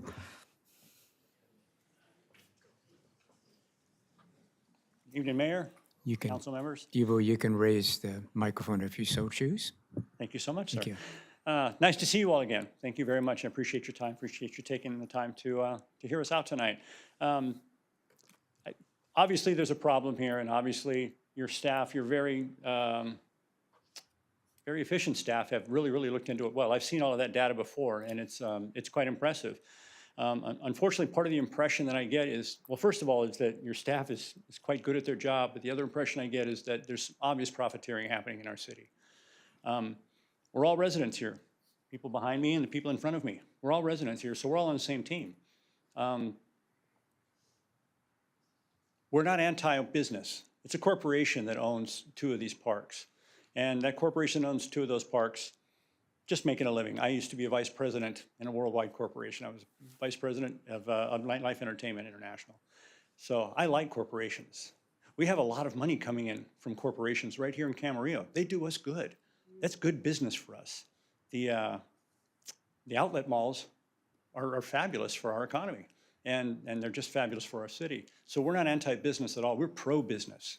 We like businesses that come in and bolster the economy of Camarillo and that help out the citizens of Camarillo by providing a better place to live.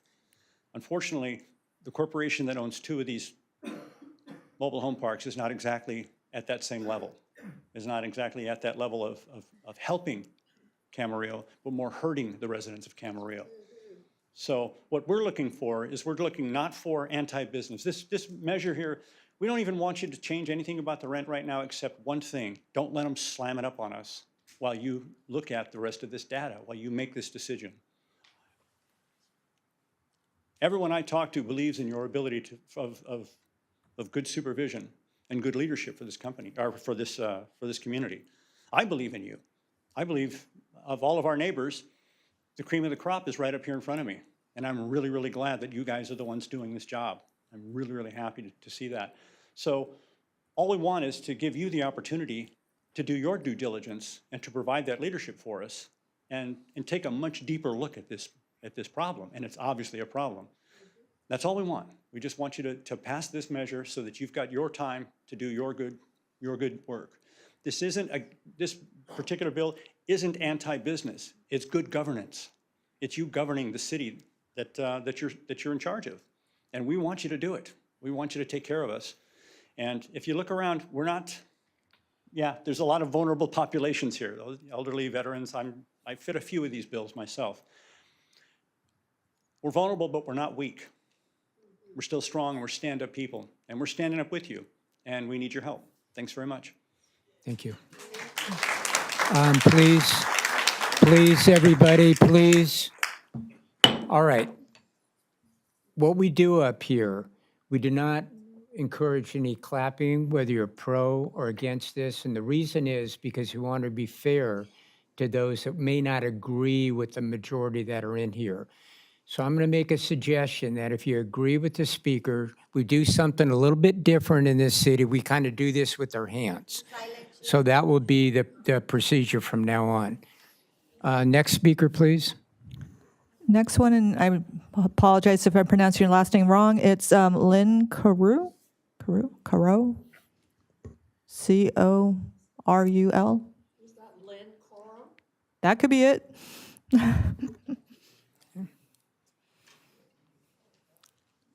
Hello. No, you can adjust the speaker if you'd like the microphone. Okay, down. hello. Thank you. Good. I'm Lynn Corum, and I live at Casa del Norte, Unit 92. And I noticed that you're recommending a moratorium on 3.2% of mobile home parks fees, but it's only for 180 days.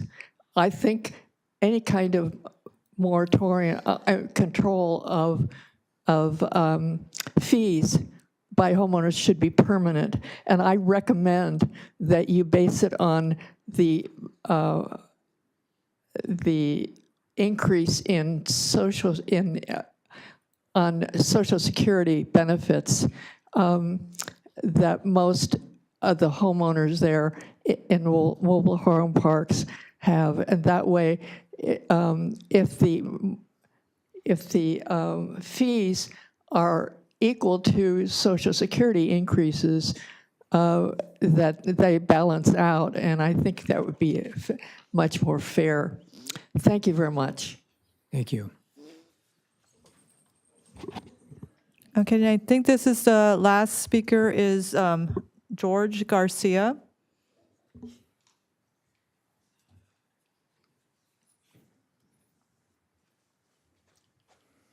Hello, Council. Thanks for your service. I've been living and working in Camarillo since 1998, and it's my first council meeting. I just bought a mobile home at the Camarillo Mobile Home Estates, and I pay over $2,000 a month rent. So my home sits on the cement there, and it's just kind of ridiculous. Thank you for your service. I think, again, thank you. All right, Madam Clerk, is there any other I don't show speakers any here? other speakers on my list. Okay, so with that, if there's not any questions from council, we're going to start our discussion and our deliberation at this particular point. Mr. Mayor? So, yes, Mr. Quick Tennessee. question of James. Yeah, Vice Mayor has a question, please. James, the chart you put up, go back to the average rents. Does that in fact reflect the average rent for the park or resale rent? What's So- the difference? It is upon resale, so those values collected are for each park, it's their latest and greatest rent. So it's not an overall average of the park, but rather upon resale, these are what the rents are across the county.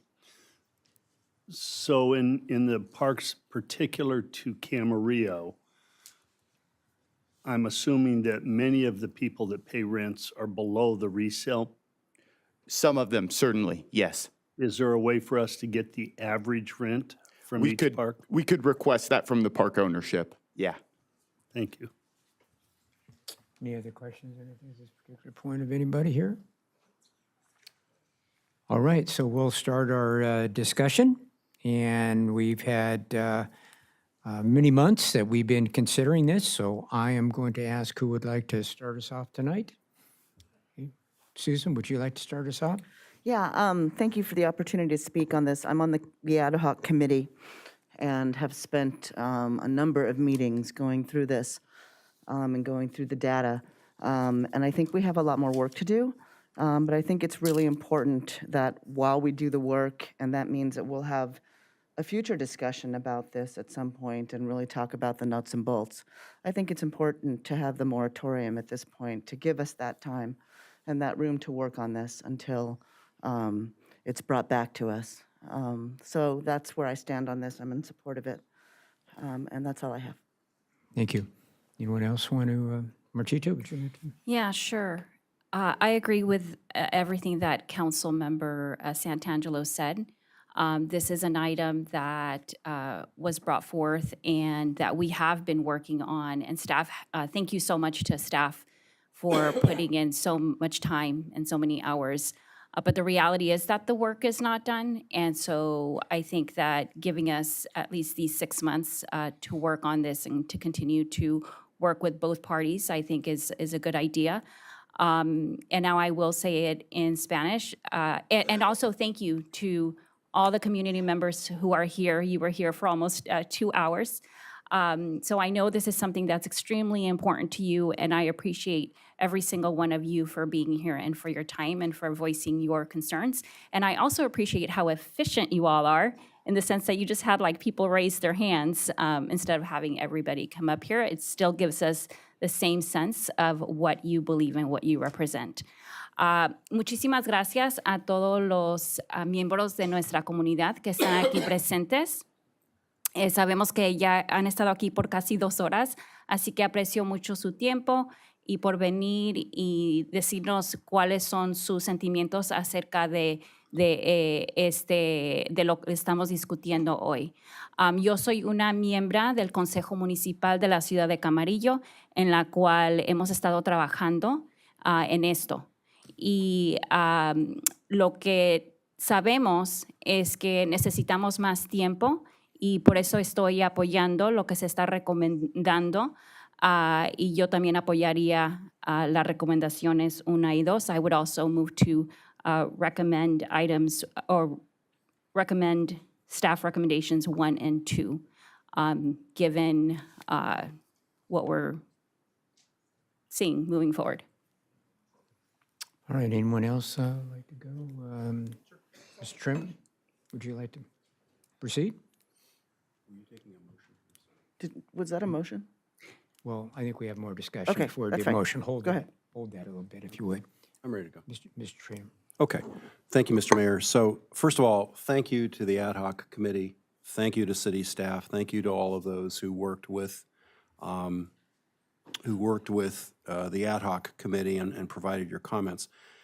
So just to start off with, generally speaking, philosophically, I am not in favor of rent control, generally speaking. However, in this circumstance, which involve mobile home owners, I recognize the very difficult circumstances in which they find themselves. This is very different from the issue of rent control for occupants of apartments or homes. In some ways, you have a very unique circumstance. I don't support rent control in the latter circumstance. I can support an emergency 180-day ordinance. And by the way, there was one speaker asking about why can't this be permanent. That's what we're limited to under the law, and the city attorney can certainly speak to that for right now. I can support an emergency 180-day ordinance establishing a temporary moratorium. I think there should be protection and fairness for mobile homeowners, and I was especially, I thought the quote that was made a few minutes ago was prescient. Don't let them slam it up on us while we're looking at a permanent ordinance. And I think that was Mr. Brown. And one of the important aspects of doing a 180-day moratorium is it basically freezes things into place on whatever conditions are provided, so that the city has time to look at and staff and can come back with a more permanent ordinance for consideration.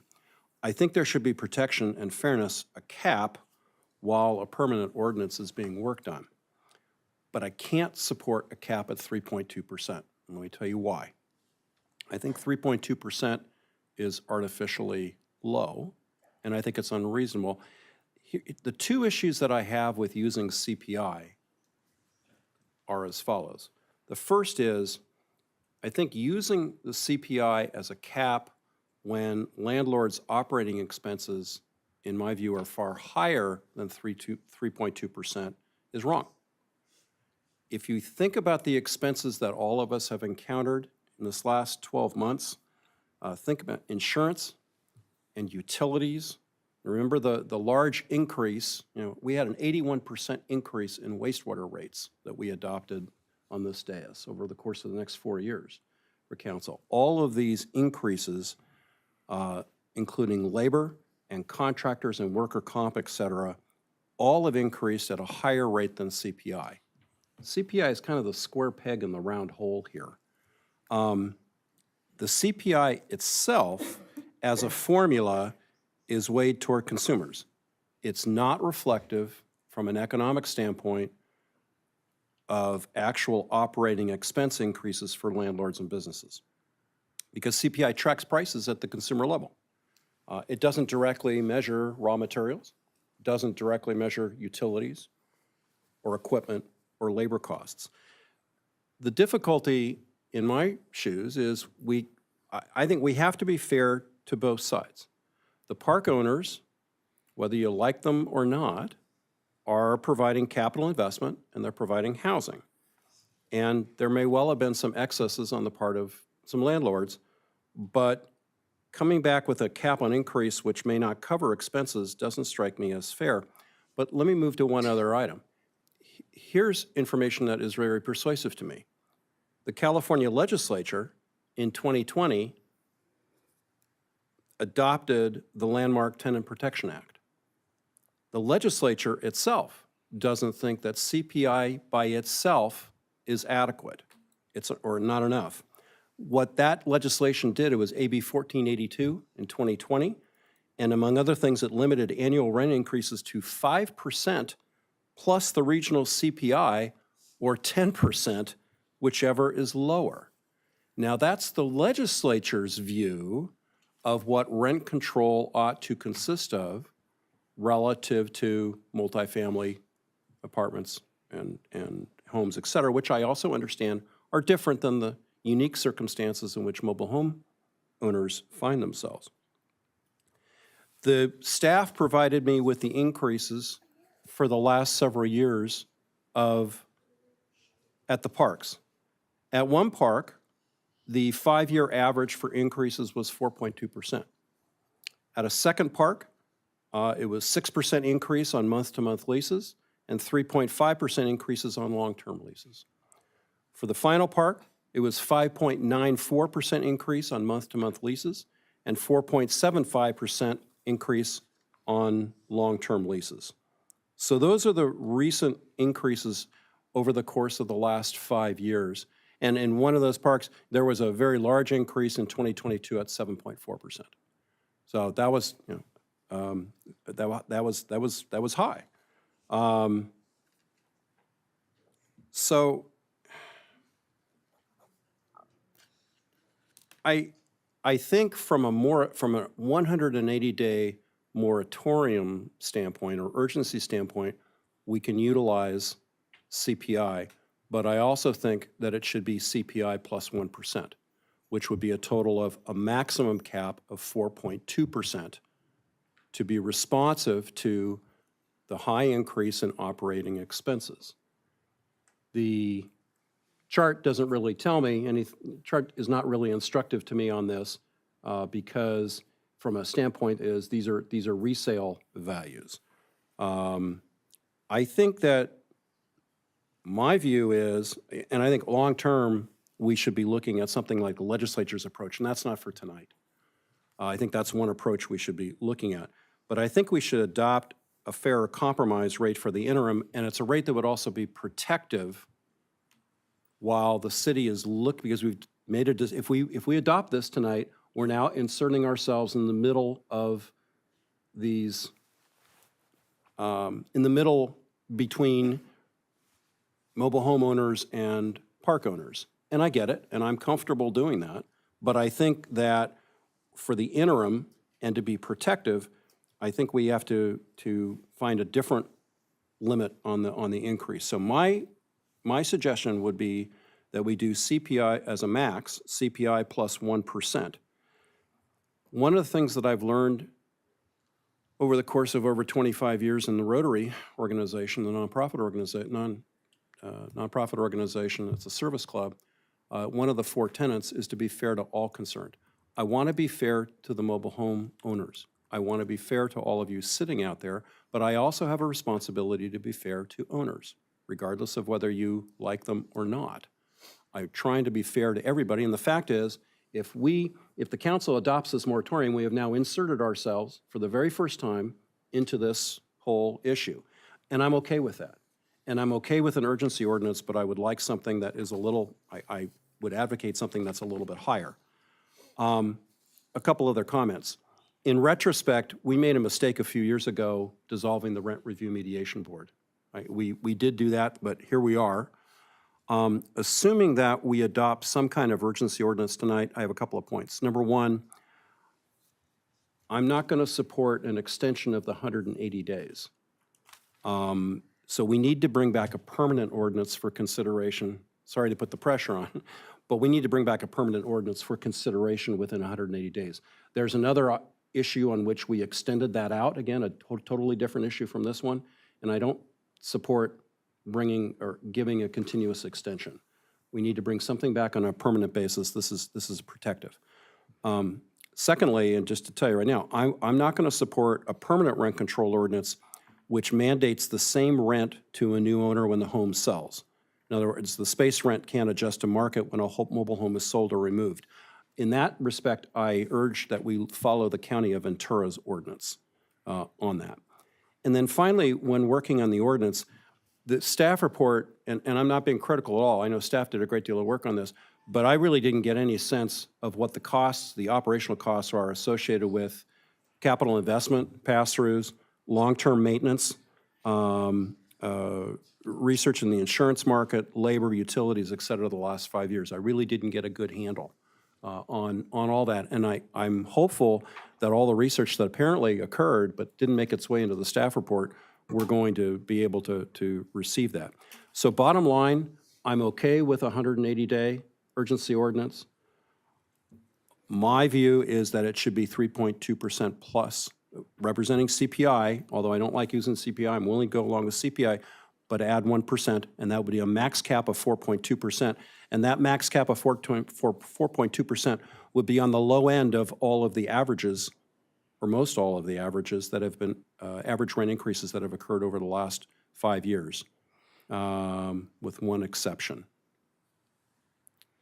So that would be my view, and let's see where the discussion takes us. Okay, thank you. Vice Mayor Tennyson.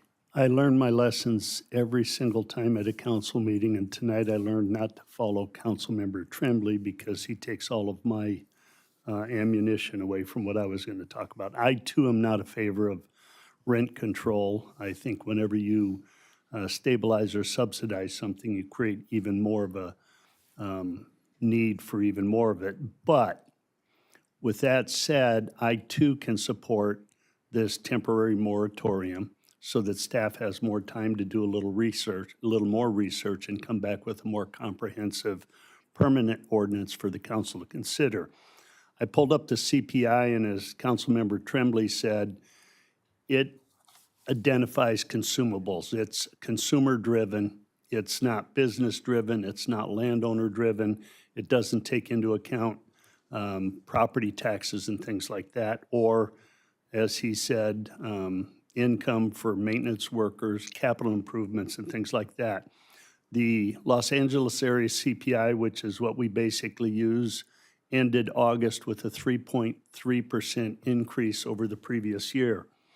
And when I was considering this, my position was CPI plus 1.5%. But I will go along with Councilmember Tremblay's recommendation, not the 3.3, but the 3.2 identified in the emergency moratorium plus 1%. And I can agree with that. And I, too, will not be in favor of extending it beyond the 6 months. So a lot of work ahead of us yet for the ad hoc committee and staff. And I appreciate what they've done so far. All right. So I want to thank all my colleagues and everybody here for this important issue. I think it's important to remember, too, that this is a very unusual situation that we find ourselves. I typically also do not support rent control ordinance. However, I think this is a very unusual situation that we've got here. First of all, we don't have very many parks in Camarillo. So obviously with that, the rents could be a little higher than what they are in our neighboring cities here. But I also am very sensitive that we need to keep our affordable housing stock as affordable as we can. I do support this. I think this will give us 6 months to come up with a better ordinance. It's not going to please everybody here, but we as council members will have a lot more information that we can deliberate on, which I think is important. I really appreciate the talk about the CPI, and I agree that the CPI may or may not be as accurate as it could be, but I think within this 6 months, we're going to be able to get a whole lot more information to find out how accurate it is. I try to be reasonable up here, and I was thinking about this on the way to the council meeting. How can I be reasonable? What is a reasonable amount? And I think a reasonable amount to start right now is the CPI at 3.3%. That's what I've used on all my years on the council here. I'm not going to stand up here and say it's completely accurate. Might be lower. There's a possibility that it could be higher in the 6 months, but I think we have to start somewhere. So my suggestion is that we support this. We give us 6 months to take a look at this, and we go with what the current CPI is to the best of our ability, and that's the 3.3%. We'll come back here in 6 months. We'll have another thorough deliberation on here, and hopefully we can come up that works for a majority of our residents and the majority of the city. So I can support what's proposed here, and that's the 180-day moratorium with not to exceed the current, may not be completely accurate, but the current CPI at 3.3%. I think it's So 3. those are my thoughts, and I'll open it up for any other discussion and/or whatever else the council members want to do. Martita? Yeah, thank you. Thank you very much for all of your point of views. I do feel very strongly about being fair. And I think if we were not fair, we would say, okay, let's do a 0%. That would not be fair. I think going with a 3.2% is the least that we can do to continue to protect our community as we explore this further. Furthermore, it's my understanding that the owners who came up here said that they don't increase their rents more than the 3.2 anyway. So I don't think they're advocating for a larger percentage. At least that's not what I heard here. And so I think, given that, I would also support the recommendations as they are. Okay. And Any I'm other happy comments? to make that into, Is that the 3.2% increase you were talking with yeah, the it's 180? from the staff recommendations. Okay. Mhm. Any other comments or anything? I appreciate Dr. Martinez-Bravo's comments. I feel pretty strongly, too, about the 3.2%. I am appreciative to my colleagues for the discussion because it helps me as I go back to committee and look at what an ordinance could shape up to be, it helps me understand where you're coming from. But I think for this moratorium, I'm comfortable with going with 3.2%. Any Is other that a discussion? second? or- Would that be a second? There's a motion and a second. Do you want to read I'm going to do a roll call vote for this. I heard that you're moving the recommendation by staff, and there was a motion and a second, so I'm going to do a roll call vote based on that. And that is just from my clarification, that is a 3.2% Correct. increase, correct? Correct. That's what I'm hearing. Thank you. Mayor, were you not open to the 3.2? I'm open to it, but I didn't hear a 3.3. I heard the The staff 3.2. recommended. Okay, so then I'd keep it at the 3.2. Okay, so I'm going to take the roll call vote. Councilmember Martinez Bravo, Yes. Vice Mayor Tennyson, No. Councilmember Tremblay, Councilmember Santangelo, Yes. and Mayor Kildee. Yes. I would say that's 3 yeses and 2 nos, but this requires a 4/5 vote. That is correct. So that does not pass. I'd like to make a secondary motion, Mr. Mayor. Secondary motion, please. I'd like to move the 3.2% CPI figure plus 1% additional. Vice Mayor, would you be willing to meet us halfway and do half? No. I went down. Half to a 1.5. percent. You started at 1.5?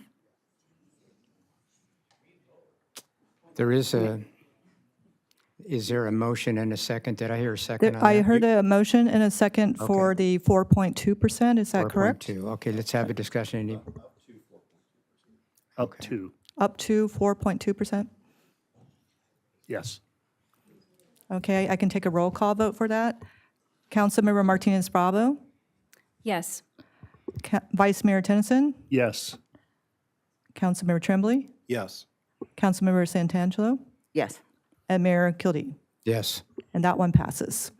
And if I could just clarify what the change Yeah, to the would you please, ordinance will be. So currently, we need to make a change to, in the recitals, it's section Q. And I would just suggest that it says, where it says 3.2, it should change to 4.2. So the interim urgency ordinance allows up to 4.2% annual increase in rent during the moratorium period. And then it all remains the same. And then when you get to June 2025, we will also insert plus 1%. Which includes 1%. So we've got the CPI plus 1%. That gets us to the 4.2. I think we need a little clarification on that if we could, a little bit more. So if the you would. interim ordinance will allow, I'm kind of redrafting this as I'm reading it. So currently, we have this language in subsection Q. And so let's try, this interim ordinance allows up to 4.2% of an annual increase during the moratorium period. Such figure, which is based on the percentage of the CPI, LA, Long Beach, Anaheim for 2025 plus 1%, is found and determined to provide a fair return. But I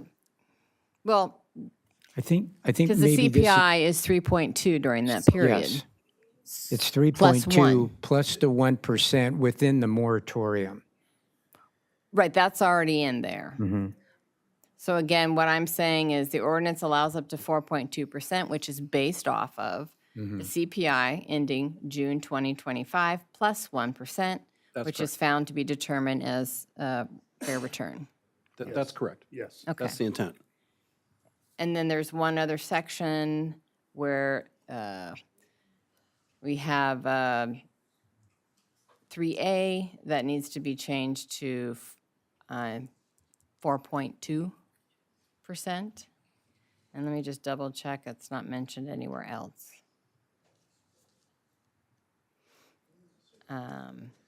It is not. That's where, the only places I saw it. Okay. All right, so before we adjourn, this is a 6-month ordinance that we're going to have more discussion on. But if I understand it correctly, I want to be crystal clear here.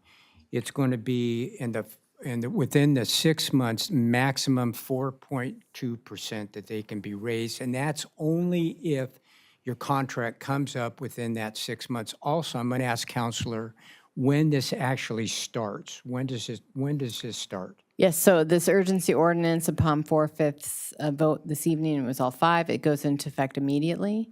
And so, you know, you do mention the leases, that is part of it, but in addition, the civil code does require at least 90 days notice as well.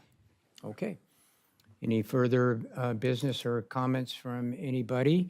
I want to thank everybody for here. This is the very start stages of this. We've got 6 months here, and we're going to take a deeper dive on this. And with that, we are going to adjourn in the memory of Stacy Guzman. God rest her soul. All right.